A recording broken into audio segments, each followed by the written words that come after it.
দ্বিতীয় প্রশ্ন বলছেন, আসসালামু আলাইকুম সম্মানিত শেখ। ওয়ালাইকুম আসসালাম রহমতুল্লাহ।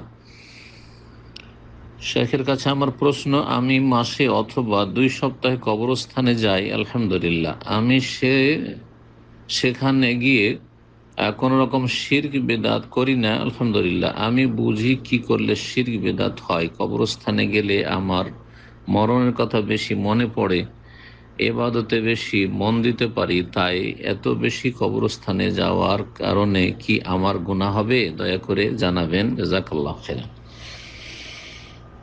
আপনি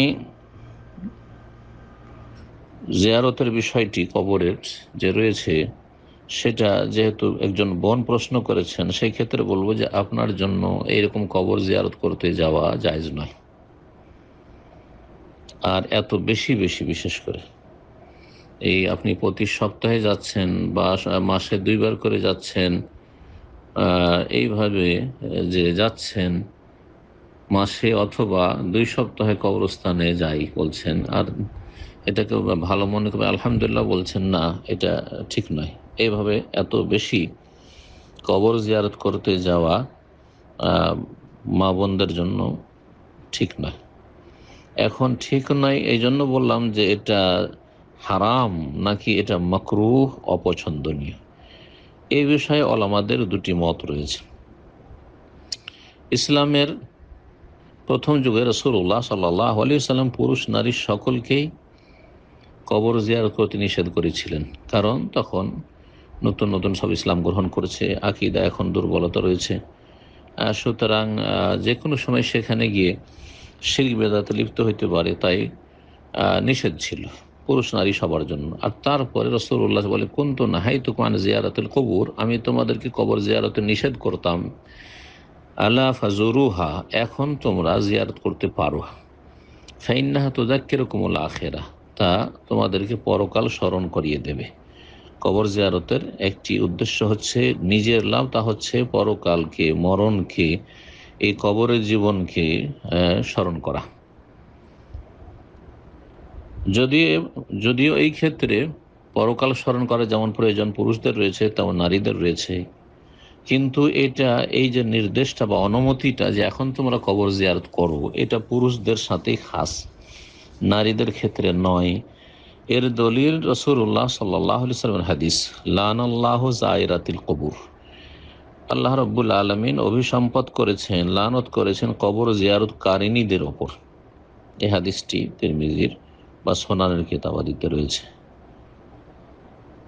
এর চাইতে শক্তিশালী হাদিস যেটি সহিহ মুসলিমের, তাতে রয়েছে লানাল্লাহু যাওয়ারাতিল কবুর, আল্লাহ রাব্বুল লানত করেছেন, অভিসম্পদ করেছেন, রহমত থেকে বঞ্চিত করার ঘোষণা করেছেন বেশি বেশি কবর জিয়ারতকারিনীদের ওপর।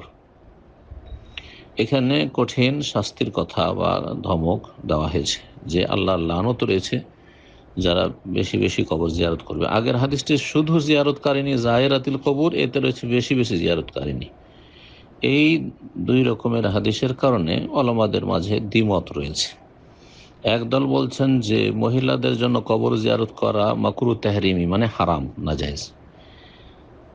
আর আরেক দল, জমহুর, অধিকাংশ ওলামারা বলছেন যে আন্না যালিকা মাহমুলুন আলা কারাহাতিত তানযীহ বিনিসবাতি লিন-নিসা, নারীদের ক্ষেত্রে কবর জিয়ারত করা এটি হচ্ছে মাকরুহ তানজীহ, মানে অপছন্দনীয় কাজ, হ্যাঁ, আপত্তিকর কাজ, কিন্তু হারাম বলা যাবে না। কমপক্ষে তাহলে আপনাকে জেনে রাখতে হবে যে মহিলাদের জন্য কবর জিয়ারত করা হচ্ছে মাকরুহ। আর আল্লামা আলবানী রাহিমাহুল্লাহ বলেছেন যে বেশি বেশি জিয়ারতকারিনীর ওপর লানত রয়েছে যে হাদিস, এই হাদিস থেকে আমরা বিপরীত অর্থ নিতে পারি যে মাঝে মধ্যে, কখনো মাঝে মধ্যে, বছরে, 2 বছরে, 6 মাসে জিয়ারত যদি করে, আর কবর জিয়ারত করতে গিয়ে শরীয়ত বিরোধী কিছু না করে, শিরক বিদআতে লিপ্ত না হয়, বা সেখানে গিয়ে কান্নায় ভেঙে না পড়ে, আর বিশেষ করে যদি আপনজনের কবর হয়, স্বামীর অথবা বাবা বা মায়ের, তাহলে জিয়ারত করতে পারে। এটি শেখ আলবানী রাহিমাহুল্লাহর মত। তবে শেখ ইবনে বাজ রহমতুল্লাহ আলাইহি তিনি বলছেন, না, নারীদের জন্য মাঝে মধ্যেও কবর জিয়ারত করা জায়েজ নয়। তো যাই হোক, কবর জিয়ারত করা মাঝে মধ্যেও জায়েজ না, একটি মত হারাম। আর আরেকটি মত হচ্ছে বেশি বেশি জিয়ারত করা জায়েজ নয়, তবে মাঝে মধ্যে যদি করে তো জায়েজ।